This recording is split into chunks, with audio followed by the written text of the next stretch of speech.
but triply hard in prison. Bands of rioters in search of weapons and destruction had followed the bikers into the kitchen and were breaking into the storerooms, taking everything that could be used for violence, from rolling pins to cast iron pans, as well as food to stash in the cells and dorms. They tore the place apart, breaking windows in all the glassware, smashing tables and chairs, pulling out electrical wiring, ripping out the plumbing, and flooding the floor. They destroyed everything they could. Other gangs were wrecking the canteen, taking as much candy, coffee, and clothing as they were able to carry, stocking up for hours, possibly days. They thought the riot might last. Still others were down in the basement raiding the shops for the new additions to their arsenal. In the plumbing shop, they found the creme de la creme of weapons, a heavy-duty cutting torch. And in the paint and shoe repair shops, they discovered large quantities of the favorite high of many of the convicts, sniff paint, paint thinner and glue. The drugs found in the hospital were mainly downers that should have made the inmates more mellow than violent, but mixed with sniff, known to induce ferocious behavior, the tranquilizers became energizers. The group that found the cutting torch dragged it upstairs to the end of the south corridor where the educational unit and dormitory D were. These units were closed off from the rest of the prison by a grill the rioters had found a key for. The rioter holding the torch turned it on the bars of the grill until it cut them open.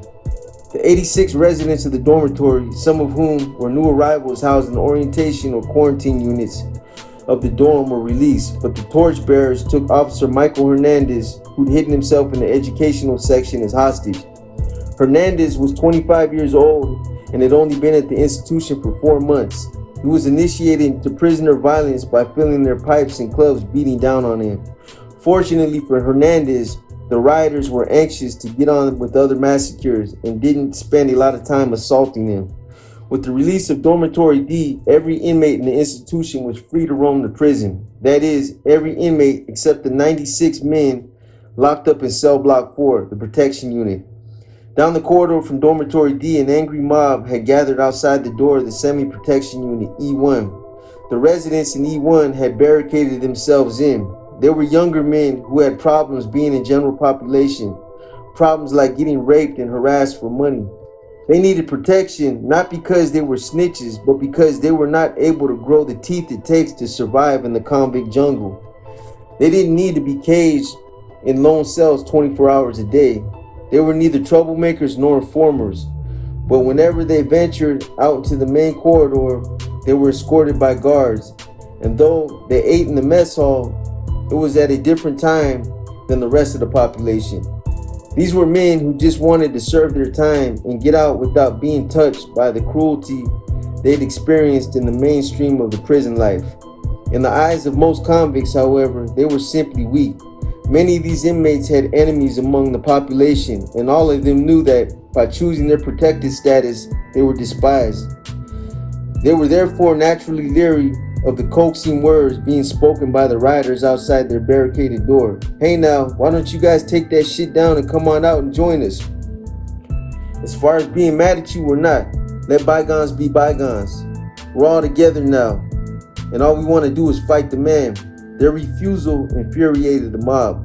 You sons of bitches either come out now or we're gonna come in and drag you out. And if we have to do that, we're gonna fuck you up a whole bunch of real bad.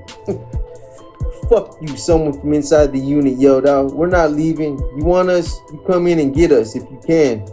The door was solid on the bottom, but the upper half had 12 6x8-foot wire mesh windows in it. The rioters began pummeling the windows with pipes and clubs until there were jagged holes in several of them. Someone aimed a tear gas gun at one of the openings, hoping, of course, that the canister would fall into the unit and choke the men inside. Instead, it bounced off the door and into the corridor, exploding in the midst of the aggressors, who moved away, coughing and cursing. But when the gas cleared enough for them to deal with it, they came back more determined now to have their way. By the sheer weight of a group push, they attempted to shove the door open, but succeeded only in creating a 4 or 5 inch gap. Beyond that, the barricade of bunk beds, tables, and chairs held. One of the riders tried crawling through this small opening, but as soon as he stuck his arm in, an E1 resident slammed a chair leg on it hard enough to break the intruder's wrist. "Son of a bitch, you broke my arm. I'll kill you, you no good cocksucker," the riders conferred.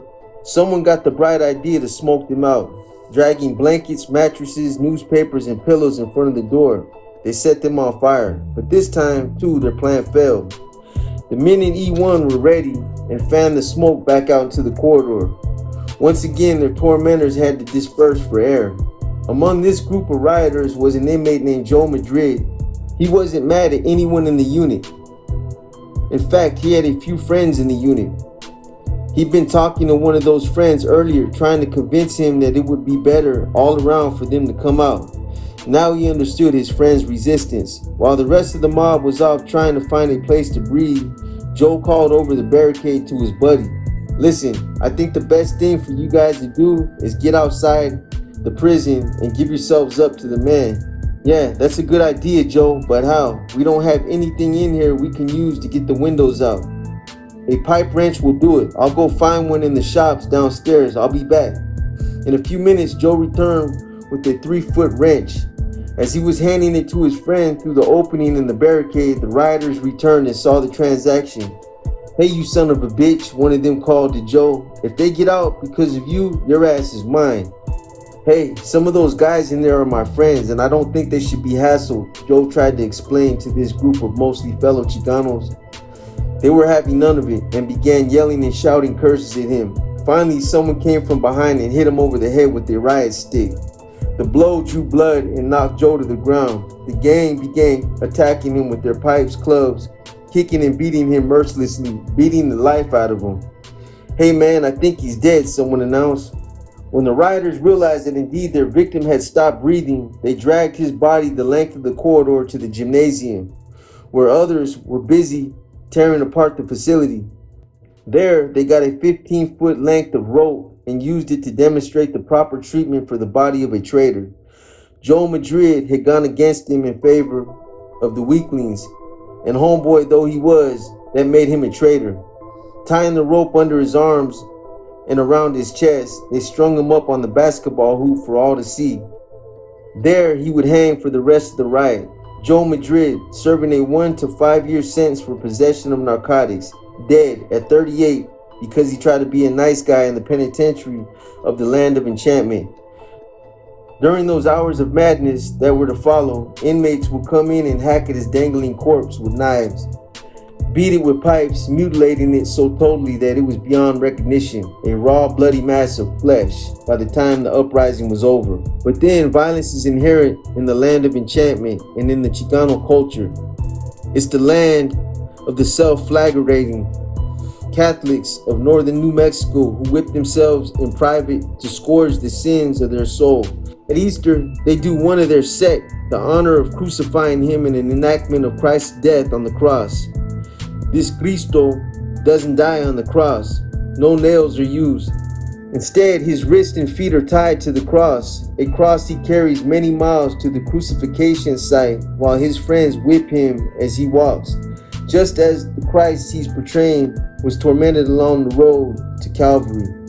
Those in the procession are equally penitent, lashing themselves with sticks and whips, and sometimes cactus. Los Hermanos is one of the few folk religions alive in the Western world today. It developed when the Spanish priests had to leave New Mexico in 1828 because of their nation's dwindling empire. These class-conscious friars had steadfastly resisted taking into the priesthood the mixed-blood natives, the mestizos, blend of Spanish, Mexican, and Indian. They left behind only a handful of men who were trained in the rituals of the church, and these serviced the more accessible areas. The people living in the isolated mountain country were left to their own spiritual devices. They chose to worship what they experienced so much of it in the cold, stark mountains of the north, pain and death. Archie Martinez came from that north country, Chimayo, in the northern mountains of New Mexico. Chimayo is not only a land, it is also known as the Lords of America because of the El Whatever, Chimayo and his healing mud. Travelers from around the world flocked there year-round to heal their diseases by spreading the moist sand on their ailing parts. Crutches, leg braces, rosaries, dog tags, driver's license, shoes, and more all hang on the ancient adobe walls as testimony to the mud's miraculous power. One miracle it did not perform was changing poverty to wealth for Archie Martinez. So he took the matter into his own hands and began robbing his neighbors' houses.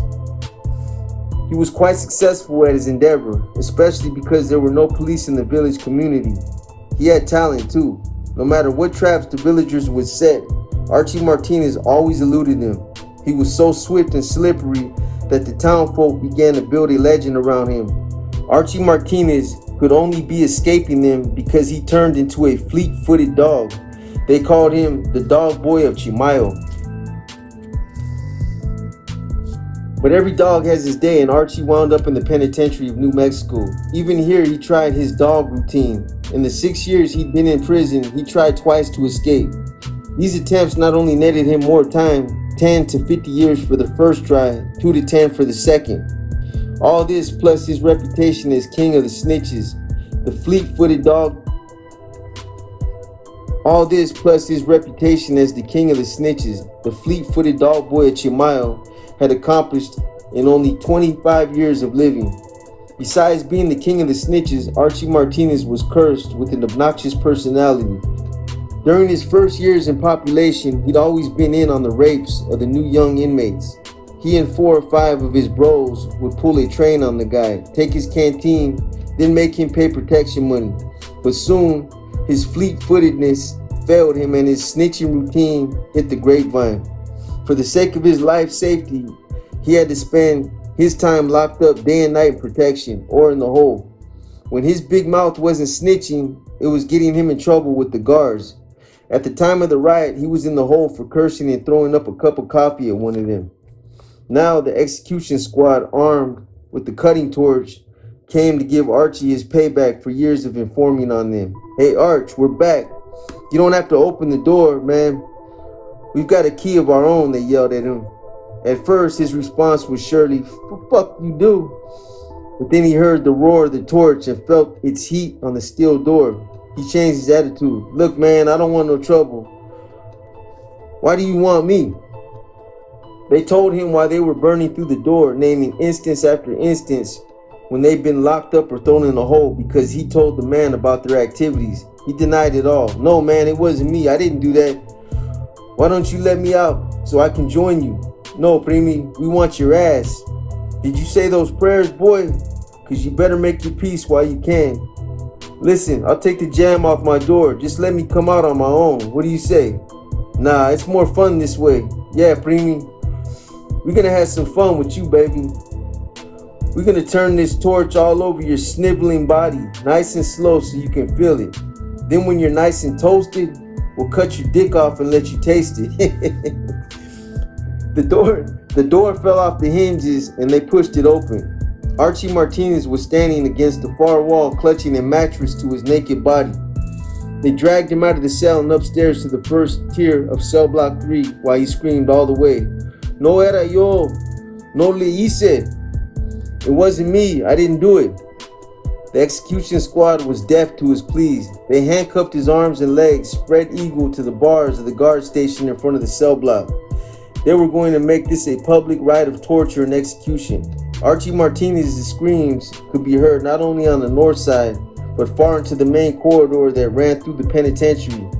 They started by beating him with pipes, riot sticks, and chains, breaking his legs, knocking out his teeth, and bloodying his face, causing God knows what kind of internal injuries as the clubs hammered his chest and stomach. The beating was so intense that he passed out, but one of the squad went to the hospital and came back with smelling salts, bringing him to consciousness so he could witness the pain of their next torment. Taking a straight razor, they slit the skin over both eyelids and gouged out his eyeballs until they hung down on his cheeks. Again he passed out, and again he was brought around with smelling salts.